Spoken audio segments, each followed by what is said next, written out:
Hello everyone. In this question, we are given that two identical beads A and B, each of mass m, is connected by a light rod or massless rod of length r root 2 and can slide without friction on a fixed ring of radius small r. The beads are also connected to fixed points C and D with identical elastic cords, each of force constant K and relaxed length is r root 2. Now, initially, the chords coincide with diameters of the ring and the system is in equilibrium. So now the bead rod assembly is displaced slightly aside and released. Find the acceleration of point of intersection of the chords immediately before the chord becomes relaxed. So you can pause the video and give a try to this question, and later on you can come and look at the solution part. So in the solution part, so I've drawn various diagrams over here. We'll see one by one. So the first diagram represents the initial condition. So initially you can see that if I consider C and D point as a chord, yeah, if I consider this as a chord, then I can say that this chord subtends an angle of 45 degree at point A. So this point is at point A. This is simple geometry. You can see over here that AD distance is root 2r, DC distance is root 2r. So this angle will be 45 degree. Similarly, if I consider this massless rod joining the particles A and B, so you consider this as a chord. So this AB chord subtends an angle of 45 degree at point D. So this angle APD, this angle is 90 degree. You can say this angle over here is 90 degree. Now, suppose I've drawn some general instant in this second diagram. In this second diagram, I've considered some general instant. Okay. So let us say at any general instant, this dumbbell, this light rod joining the two particles A and B, this has turned by certain angle over here. Now this DC length is fixed. Okay, the CD length is fixed. These are fixed points. So again, you can say that this since this chord CD, okay, it will again subtend an angle 45 degree at point A, because this is a chord of a circle and this chord will always subtend a fixed angle at any point on this circle. So at this point A dash, this CD chord is subtending angle 45 degree, and similarly I can say that this chord A dash B dash, okay, this will subtend angle 45 degree at point D. So the angle APD, this angle always remains 90 degree. Now this is an important observation over here. So you can say that DPC, this angle over here is always 90 degree. So what must be the locus of point P? Now definitely from basic mathematics you can say that if this angle DPC is always 90 degree, then this point P must be moving in a circle. Okay, this is moving in a circle such that this line CD is the diameter of that circle. Okay, so if DC is the diameter, then point E is the midpoint of this CD line, and this point E will represent the center of the circle in which point P is moving. So I can say that the radius of the circle in which point P is moving, that is simply half of DC length, which is R by root 2. So this is our first conclusion over here.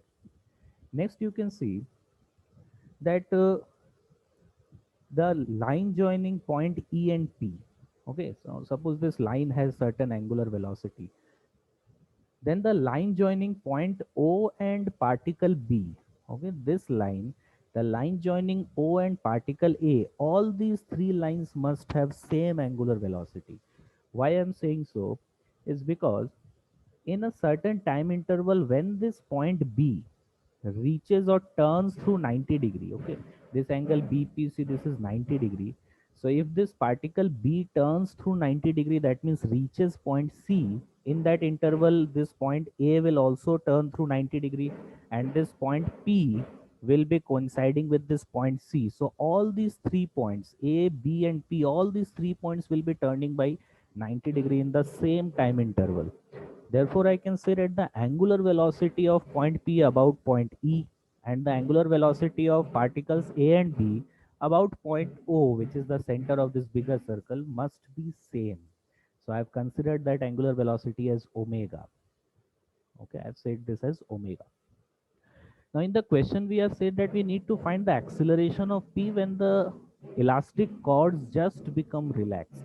So that condition is shown in this third diagram. So when these cords will become just relaxed, at that point the particle B and the point P must coincide with point C. All these 3 points will be coinciding at this instant. Okay. So at this instant, since the angular velocity of OA line, OB line, and EP line, all these angular velocities are same. So I can say that the particle A must have a speed of r omega. Particle B must have a speed of r omega. Okay. So both the speeds of A and B will be same. You can also say this by using the constraint relation since they are connected by a rod. So the velocities, relative velocity along the rod must be zero. So by that method also I can say that the velocities must be same. Now at this particular instant when the strings just become relaxed, before this the angular velocity of the system is continuously increasing because the elastic cords will be having some extension and they will be continuously doing some work on this system, so the angular velocity will keep on increasing. So I can say at this particular instant when point P reaches point C, at this instant when angular velocity is maximum, at this instant the omega will be maximum.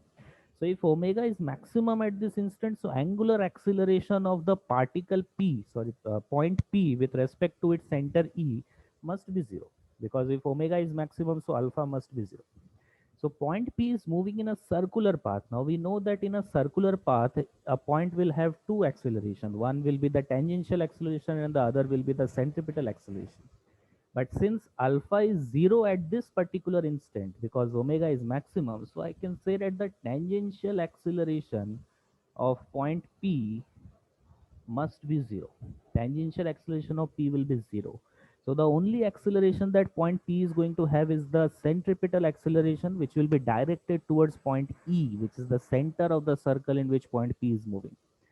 So the net acceleration of P will be in minus I cap direction towards left at this particular instant. Now we know the value of centripetal acceleration can be given as omega square times the radius in which this point is moving. So angular velocity of EP line is omega, and it is moving in a circle of radius r by root 2. So omega square r by root 2 will be the acceleration of point P at this instant. So if I can calculate the value of omega, I can calculate the net acceleration of point P at this instant.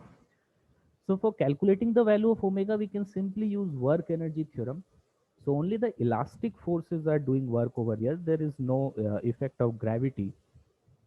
So what is the work done by elastic forces? I'm using the expression minus half k final square minus k initial square. So finally the extensions in the chord is zero, because at this final situation, the chords are in relaxed state. So the final extension is zero. What is the initial extension? If you look at any one particular chord, let us take the example of AC chord.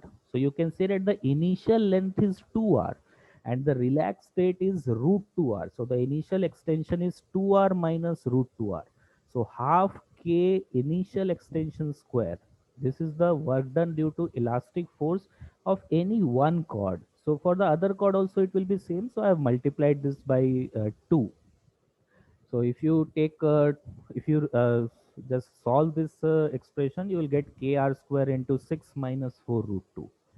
Okay, so this is the net work done by the elastic forces. What is the change in kinetic energy? Initial kinetic energy of the system is zero. It is given that the system is released from this position. And finally, the speed of particle A is r omega and B is also r omega. So I have written kinetic energy is half mv square, which is r omega square. And since there are two particles, so I have multiplied this expression by 2. So this becomes m r square omega square. So you can equate these two terms. Net work done is change in kinetic energy. So you'll get the value of omega square as k by m 6 minus 4 root 2. Now, if I get the value of omega square, now I know the value of omega square. So I can say that the acceleration of point P, this is omega square r by root 2. So you put the value of omega square over here. This is k r by m root 2 6 minus 4 root 2. So this will be the acceleration of point P. If you want to write it in vector form, you can say this will be minus I cap direction.